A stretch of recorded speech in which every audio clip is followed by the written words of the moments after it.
अस्सलाम वालेकुम to everyone. उम्मीद है कि आप सब खैरियत से होंगे।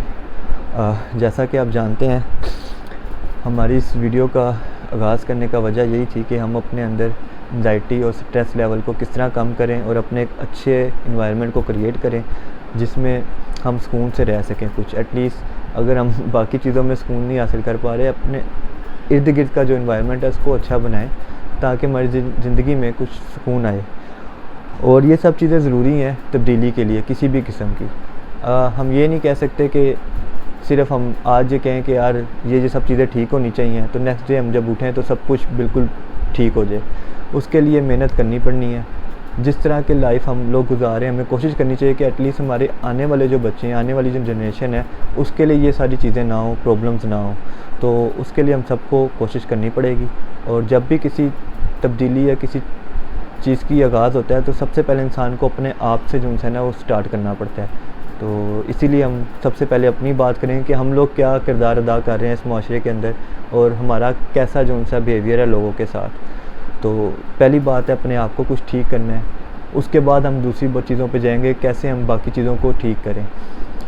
आप जैसे जानते हैं कि जब हम लोग बाहर भी निकलते हैं वो टेंशन में एक दूसरे से अच्छे तरीके से बात नहीं करनी, काम पे जाना, वहाँ पे भी कोई अच्छे तरीके से बस काम किया ना किया यार, बस टाइम गुजर जाए, ठीक है। और घर आना तो फिर घर में भी थोड़ी अजीब से इन्वायरमेंट में रहना, यार कोई थोड़ी सी भी बात हो जाए तो उस पर गुस्सा आ जाना।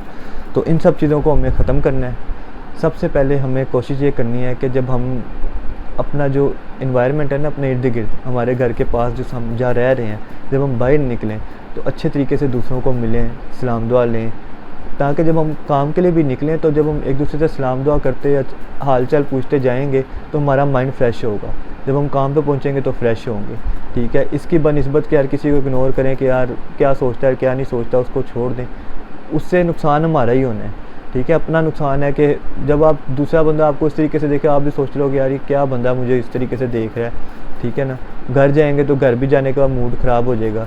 एक छोटी सी एग्जांपल है, मेरी अपनी स्टोरी है, मैं आपसे शेयर करना चाहूँगा कि तकरीबन आज से कुछ 6-7 साल पहले ना रेंट पे रह रहे थे हम।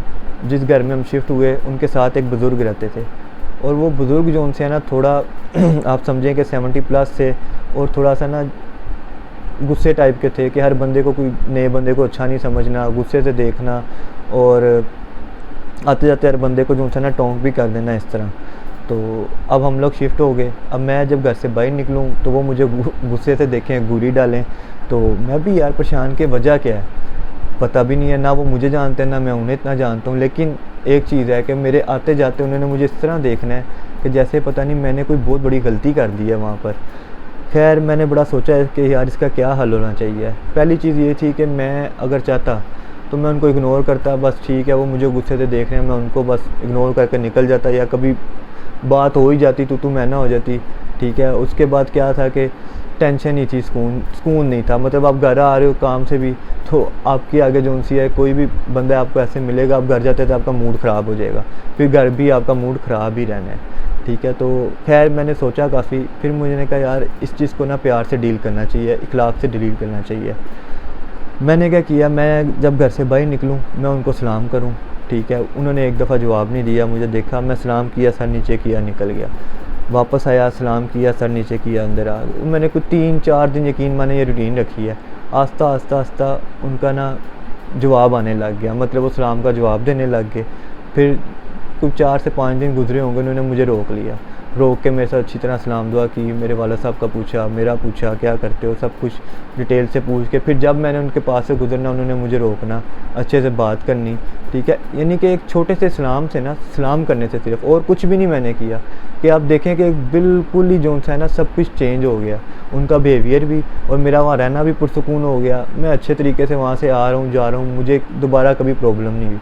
कि इसके बरक्स अगर मैं इग्नोर करता या फिर कोई बदतमीज़ी कर देता, होना क्या था, वो फिर फजूल में सर दर्द रहनी थी कि जब मैंने बाहर निकलना था तो आगे उन्होंने मुझे मिलना था, तो बस फजूल में एक समझ रहे ना कि आप वो मोहल्ले के अंदर भी फिर दूसरों को, तीसरों को, यार ये बच्चा ऐसा, ये ऐसा, क्या है, मेरी फैमिली, मेरे ख़ानदान का नाम ही ख़राब होना था, मेरे माँ बाप के बारे में बात होनी थी।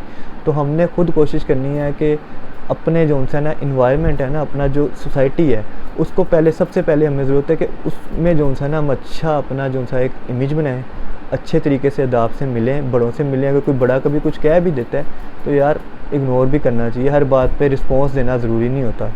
तो उम्मीद है कि आप मेरी ये सब बातें समझ रहे होंगे जो मैं आपको कहना चाह रहा हूँ। इससे आपकी अपनी ज़िंदगी के अंदर सुकून आ जाएगा, ठीक है। आपका बाहर निकलेंगे, अच्छे निकलेंगे, मूड अच्छा रहेगा, घर आएंगे आपका मूड अच्छा होगा, घर में भी आप अच्छे तरीके से बात करेंगे, ठीक है ना। ये छोटी छोटी चीज़ें हैं, इनकी बड़ी ज़रूरत है। ये मैं अभी आपसे बात कर रहा हूँ अभी अपनी सोसाइटी की, फिर आगे बात करेंगे इंशाल्लाह। आगे काम पे जाना है तो काम पे किस तरीके से अपने आप को रखना है, ठीक है। उसके बाद आस्ता आस्ता बाकी सारी चीज़ें हैं, इसको जब हम स्टार्ट करेंगे ना इस चीज़ पे वर्किंग, तो हमारा एक जितना पाकिस्तान में हम रह रहे हैं ना, हम लोग अच्छे तरीके से, जब हर बंदे का इखलाक अच्छा हो जाएगा, बातचीत करने का तरीका अच्छा हो जाएगा, उसे पता होगा यार मेरा बड़ा है, मैंने इसको रिस्पेक्ट देनी है, ठीक है। छोटा है तो उससे प्यार से बात करनी है, अगर कोई गलती कर दी है कि यार ठीक है कोई बात नहीं। और हमारे जो स्कूलों के निज़ाम है उसके अंदर भी कोई इतना ख़ास नहीं बताता कि यार इखलाकियात क्या हैं, आपने सोसाइटी में रहना कैसे है, आपने सोसाइटी के अंदर क्या आदाब हैं, आप कोई किसी को नहीं पता। बस जा रहे हैं पढ़ने में, रट्टा रूटा लगा रहे हैं, नंबर अच्छे आए तो ठीक है, नहीं आए तो यार ये बच्चे ही किसी काम का नहीं है। इस तरह हम अपने बच्चों को ख़राब कर रहे हैं। ये वालिदैन की सबसे पहली जो उनकी है ना ज़िम्मेदारी है कि वो इस चीज़ को समझें। इंशाल्लाह आस्ता आस्ता इन चीज़ पे भी बात करेंगे, और ये सब स्टेप जब अब हम इनके ऊपर अमल करना स्टार्ट करेंगे ना, तो आप देखेंगे कि 5 साल 10 साल बाद आस्ता आस्ता माहौल के अंदर जो है ना चेंजिंग आएगी। जो न्यू जनरेशन आगे आएगी वो अच्छे अदाब वाली होगी, समझ रहे हैं। और इन्हीं लोगों ने, फिर हम में से लोगों ने जाके सियासतदान भी बनना है, ब्यूरोक्रेट भी बनना है, सारी जगह पे जाना है, गवर्नमेंट जॉब भी करनी है, हर चीज़ करना है। तो जब ऐसे अच्छे लोग अच्छी जगह पे पहुंचेंगे तो उसका आउटपुट क्या मिलेगा? उसका आउटपुट ये मिलेगा कि आस्ता आस्ता हर चीज़ अच्छी होने लग जाएगी, समझ रहे हैं। जो महंगाई बाकी चीज़ें ये भी आस्ता आस्ता अभी भी हम देखें तो हर बंदा अपनी जगह कोशिश कर रहा है, लेकिन हर चीज़ हम हुकूमत पे नहीं डाल सकते। कुछ जिम्मेदारियाँ, कुछ चीज़ें ऐसी हैं जिन पे हमने खुद वर्किंग करनी है, तो ही उसका आउटपुट हमें मिलना है। हम ये कहें कि हर चीज़ उन्होंने आके कर देनी है और किसी ने भी नहीं करनी इस तरह, ठीक है। तो उम्मीद है कि आप मेरी जो बात है, कहने का मकसद है, उसको समझेंगे और मेरा साथ देंगे। और इसके अलावा वीडियो को शेयर करें, लाइक करें, ताकि अच्छी बातें लोगों तक पहुँचें। अच्छा इमेज बनाने की कोशिश करें, अपने आप की अपनी लाइफ को पुरसुकून बनाने की कोशिश करें। और मुझे उम्मीद है कि आप सब मेरा साथ देंगे और अपनी जज्बात का, अपनी राय का जो इज़हार है कमेंट्स में लाजमी कीजिएगा, मुझे हौसला मिलेगा। और इंशाल्लाह फिर मैं आगे इस पे वीडियो डिटेल के साथ स्टार्ट रखूँगा। जैसे कि मैंने आपको बताया कि अगला स्टेप हम स्टडी पे बात करेंगे, सॉरी जॉब के ऊपर बात करेंगे कि वहाँ पे हमारा किरदार कैसा होना चाहिए।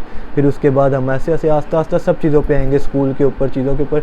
ये कोशिश हमने ही करनी है, हमारी कोशिश से ही चेंजिंग आनी है और आस्ता आस्ता मुल्क के जो हालात हैं ना बेहतरी की तरफ जाने हैं।